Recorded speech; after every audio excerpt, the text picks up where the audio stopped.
Enrique Cornejo, tú sabes explicar con datos y razones, nos pones a pensar. Tu voz en las ondas nos puede iluminar. En Radio Miraflor siempre vas a brillar. Radio y Televisión Miraflores USA presenta al economista, profesor universitario y exministro de Estado, el doctor Enrique Cornejo. Siempre vas a brillar.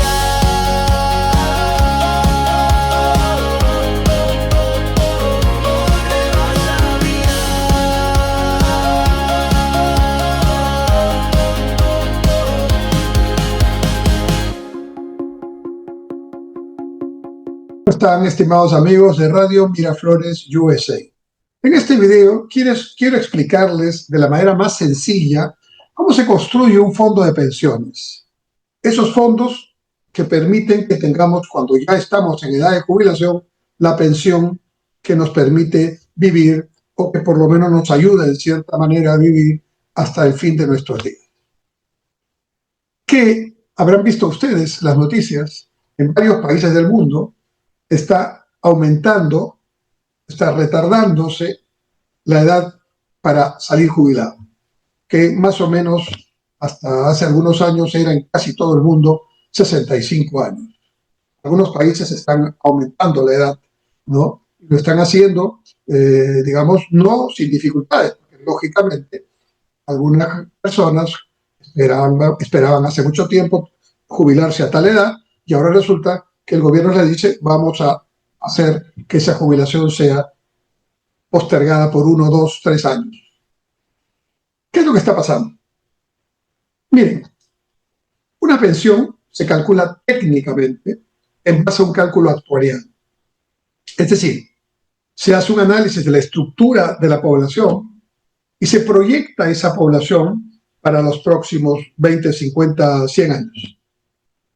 ¿Qué se tiene en cuenta entonces para definir una pensión o para definir cuánto tienes que aportar una pensión? 3 variables. Primero, en esa estructura de la población, ¿no?, teniendo en cuenta sus edades y su esperanza de vida, se calcula cuánto es los años mínimos que debe aportar la persona mientras está trabajando activamente para su fondo de jubilación. Segundo, cuál es, digamos, el monto, el aporte propiamente dicho, ¿no? Es decir, durante tantos años debo aportar mínimamente tal cantidad de mi salario, de mi sueldo, para poder luego tener acceso a mi jubilación, ¿no? Y teniendo en cuenta esos datos, se calcula el sistema pensionario del país, ¿no? Cuando se estableció esta edad estándar casi de 65 años para jubilarse, fue hace muchas décadas atrás, la población tenía una característica piramidal. Es decir, en la base de la pirámide ancha había millones de personas que eran jóvenes, en edad de trabajar y que estaban por muchos años más, 30, 40 años en promedio, trabajando, generando su fondo y acumulando ese fondo para todos. En cambio, la esperanza de vida digamos, se iba estrechando y arriba en la pirámide había ya una punta con menos personas que llegaban a edades mayores. Entonces, el punto ahora es no solamente tener en cuenta la esperanza de vida al nacer, sino la esperanza de vida cuando ya cumplen los 65 años. Y gracias a las ciencias, a la medicina, al cuidado que hoy tenemos más de nuestra salud, de nuestra alimentación, etcétera, las personas estamos viviendo en promedio más. ¿Cuánto más? Bueno, en Perú, por ejemplo, la esperanza de vida después de los 65 años ya está bordeando los 79, 80 años. Y en otros países, en Europa, en la parte nórdica de Europa, se acerca a los 100 años. Entonces, cuando se calcularon estos periodos de aportación, este monto de aportación y la edad de 65 años para jubilarse, se calculaba que después de los 65 años ibas a vivir en promedio unos años más, 10, 15 a lo más, pero ahora en promedio se pasa largamente esa expectativa y la gente vive más. ¿Cuánto más? 10 años, 15 años. Y ese fondo de pensiones no estaba preparado para que en lugar de vivir 15 años después de los 65, vivan 20 o 30 años. Es lo que está pasando ahora, en promedio. Ahora, cuando cualquier fondo de pensión tiene el dinero que recibe mensualmente de cada trabajador, lo que hace es acumular ese dinero y lo invierte, para que el fondo no solamente esté constituido por los aportes de cada trabajador, sino por las ganancias que ese fondo tiene por haberse invertido durante 20, 30 años en diversos activos financieros o activos reales, de acuerdo al criterio de los inversionistas. Y hay dos tipos de fondos. El fondo de reparto, donde todos aportan a un mismo fondo y luego, cualquiera sea tu remuneración, todos tienen derecho a una misma remuneración.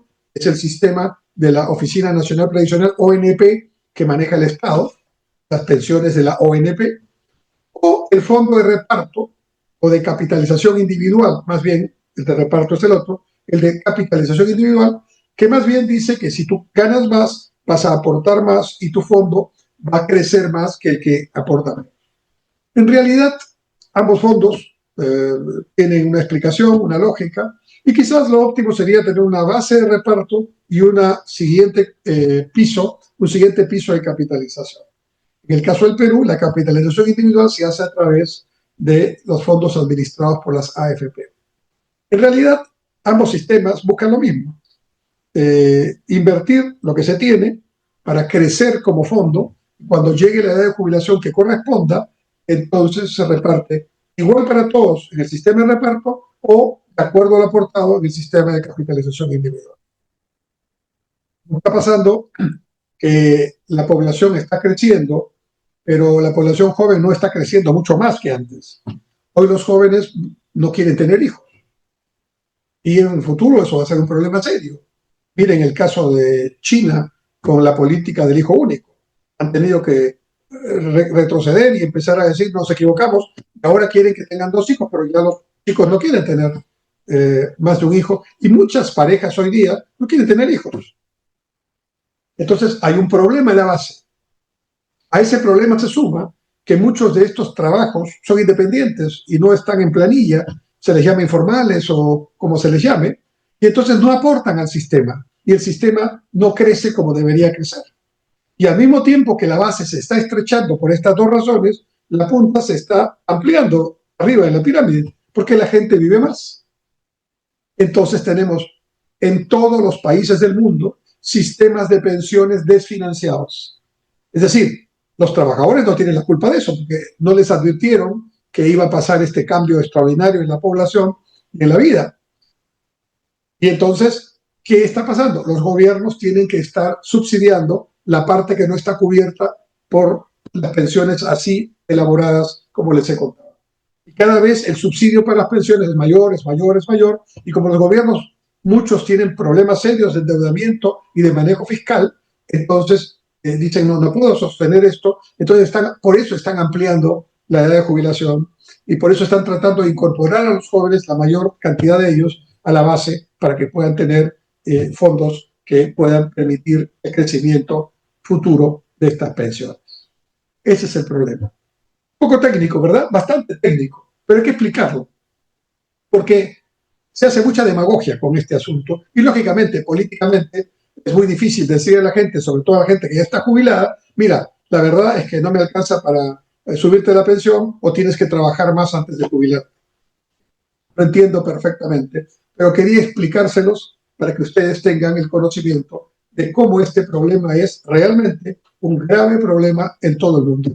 Muchas gracias. Oh, Enrique Cornejo, tú sabes explicar con datos y razón.